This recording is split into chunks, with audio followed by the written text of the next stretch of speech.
Presiden Joko Widodo menginstruksikan seluruh kepala daerah di Indonesia untuk segera membelanjakan anggaran daerah untuk menopang pertumbuhan ekonomi. Instruksi itu disampaikan Presiden karena banyak daerah yang masih mengendapkan APBD diperbankan daerah. Menurut Presiden, hingga akhir Maret APBD yang mengendap di perbankan daerah mencapai 182 triliun rupiah. Sementara belanja APBD hanya untuk belanja pegawai dengan persentase yang tertinggi, yakni 63%. Sedangkan belanja modal hanya sebesar 5,3%. Demikian pula bansos tunai dan BLT desa yang penyalurannya hingga awal April baru mencapai 32% atau 1,5 triliun rupiah.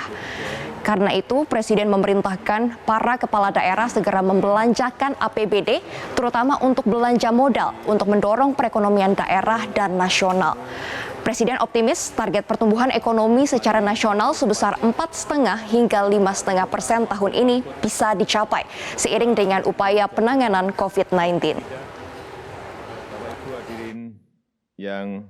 Gimana pertumbuhan ekonomi di daerah mau naik? Kalau uangnya disimpan di bank,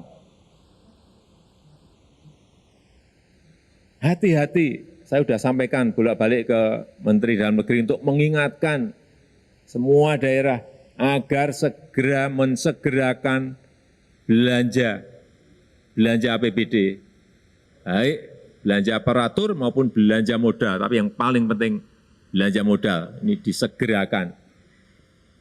Sehingga terjadi peredaran uang yang ada di daerah. Hati-hati, 182 triliun ini uang yang sangat gede sekali. Ini kalau segera dibelanjakan itu akan uang berputar di masyarakat akan mempengaruhi pertumbuhan ekonomi yang tidak kecil.